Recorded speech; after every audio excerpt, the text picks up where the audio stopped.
The final time trial and the race for overall victory in this year's Tour is really between two men, and usefully for narrative purposes, two different men. Carlos Sastre took the yellow jersey 3 days ago with a thrilling attack on Alpe d'Huez. Meet the man who wins an Alpe d'Huez and becomes the 7th leader of the Tour de France. Carlos Sastre gets the win. Evans had led the race for 4 days without a stage win through limiting the amount by which others won them. The Spaniard has about him the calm of a man savouring his time at the top and content that whatever the outcome, he's given his best. This moment is once in the life, and I want to enjoy also with that moment. Evans seems to be feeling the full weight of Australian expectations on his injured shoulder. And then you plan your tactic. Evans, though, remains what he was when he arrived at the start in Brest 3 weeks ago, the favourite to win the Tour. He's the time trial specialist, although no public relations specialist. Easy day tomorrow. See ya. Sastre has all the time in the world to tour, although his history in long time trials suggests that he'll need his best ride to hold on to the jersey.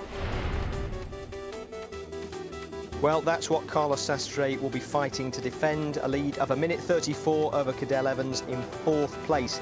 The men in 2nd and 3rd, Frank Schleck and Bernhard Kohl, will be fighting to hold on to their podium places, and the man most likely to overtake them, other than Evans, is Russia's Denis Menchov, lying 5th at 2:39. There's the battleground, 53 kilometres to split the top riders in this race after nearly 3,500. Serrilly is the stage 20 start, close to yesterday's finish in Montluçon. And once the riders are down the start ramp, it's a looping, rolling course to Saint-Amand de Montrond with 3 time checks along the way. Well, Chris Froome turned in one of the best early times. He finished in 1:06.50, which was 2nd best. Then David Miller came in with a really impressive time, 1:05.27, best by over half a minute. Unfortunately for him, it lasted less than a minute because next to finish was world time trial champion Fabien Cancellara. This man has come out of the Tour de France as strong as ever, and everybody thought he'd given all his strength to his team. Best time, and that might be the winning time, 1:04.11. So Cadel Evans set off down the start ramp knowing exactly what he needed to do to take back the race lead for good.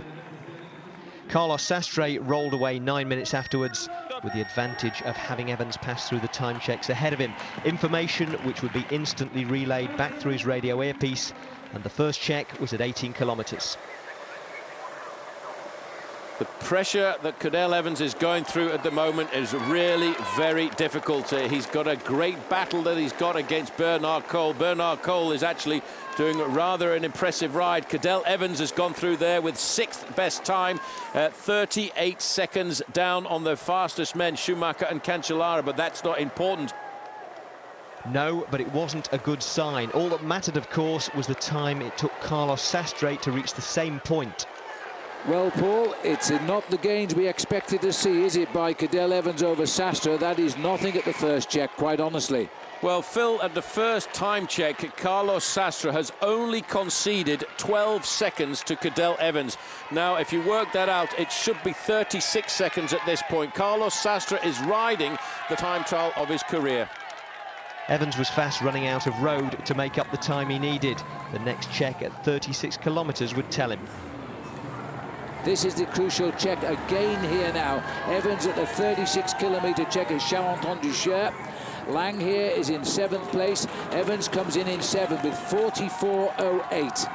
Well, 44.08, that's roughly exactly the same position he was, Phil, at the first time check on the road.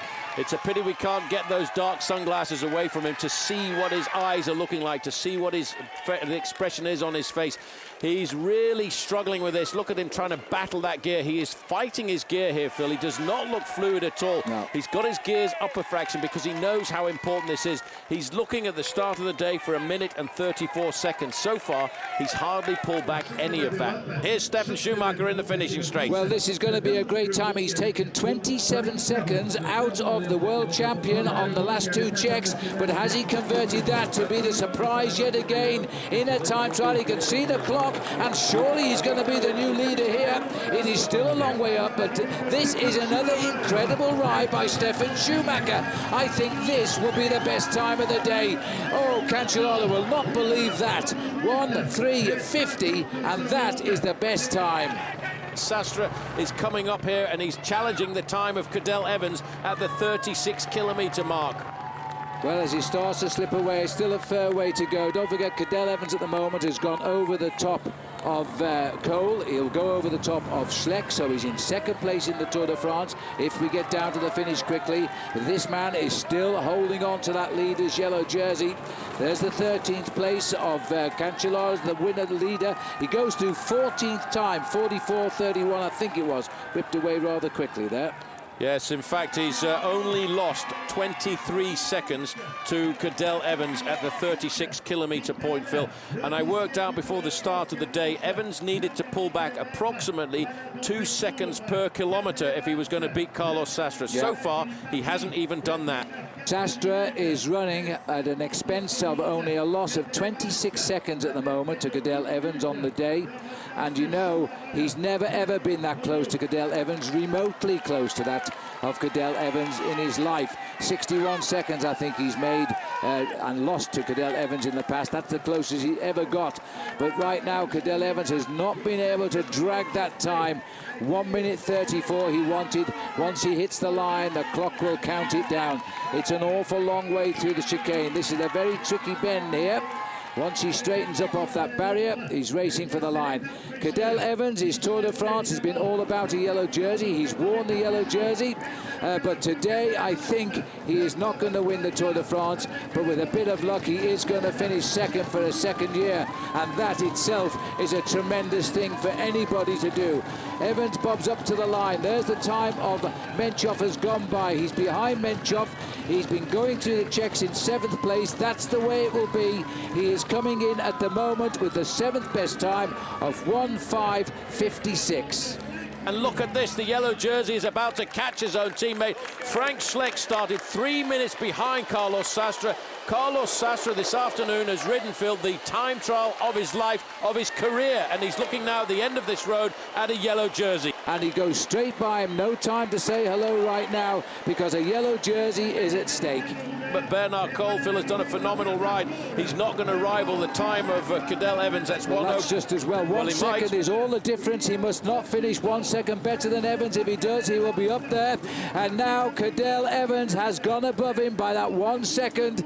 So Cadel Evans will be in second place in the Tour de France. And this rider looks like confirming a fine finish in third place in the Tour de France. All that tomorrow, of course, but today the time will tell. And that is a great ride, 1:06.11 for Cole. The leader of the Tour de France is under 1 kilometre to go, about 1 minute and 2 seconds to the finish. Phil, he's been in the saddle for 1 hour, 5 minutes and 22 seconds, and he's inside of the final kilometre now. He's certainly going to keep his yellow jersey here this afternoon. He probably didn't believe it, but he said yesterday, Phil, at the end of the stage, when somebody said to him, what about the time trial? He says, I feel happy, I feel calm, I'm confident, I'll see what I do on the day. Well, I think it's the experience that this man has got that he brings to the sport that's allowed him to go into this and give his finest ever time trial performance. He always told his team, I want to win the Tour de France. I want you guys to help me win the Tour de France. Now it looks like he has won the Tour de France. Carlos Sastre lines up for home. 1:07.29 is not even going to be close, I'm sorry to say, for Cadel Evans, because he can amble up the home straight now, because tomorrow he rides to Paris in yellow, and by tradition they won't attack him. In fact, they haven't got enough time even near him to attack him. So Carlos Sastre comes home, his time in the time trial best ever. He thanks everybody, he waves to the crowd. He knows now he's won the Tour de France, and he's won it by around a minute. Time enough to celebrate for Carlos Sastre. A nice echo of Alpe d'Huez for those of us who thought he'd perhaps wasted valuable seconds then. And a welcoming party of CSC teammates waiting at the finish line. It was comfortable in the end. Cadel Evans made up less than a third of the time he needed on Sastre. Bernhard Cole rode surprisingly well to hold on to third place on the podium and hold off Denis Menchov. The day's big loser was Frank Schleck, who lost 5.5 minutes on the stage and slid from 2nd to 6th. He was part of the team victory for CSC, of course. Himself facing Carlos Sastre had finally established himself as the undisputed leader of his team and the race. con tanto contable a mi alrededor, haciendo cuentas, yo creo que la verdad es que lo único que tengo que hacer es dar pedales, ¿no? He sufrido desde que he salido, sabía que tenía que salir a tope. Y desde que he salido, he ido a tope, me decían 8 segundos, 10 segundos, 18 segundos, bajaba a 14, 20 segundos y la verdad es que los últimos 5 kilómetros ya de bajada hacia aquí ha sido cuando de verdad más he disfrutado de esta contrarreloj, ¿no? He sufrido, pero sabía que tenía suficiente tiempo como para mantener mi maillot, como para llegar a París con garantías.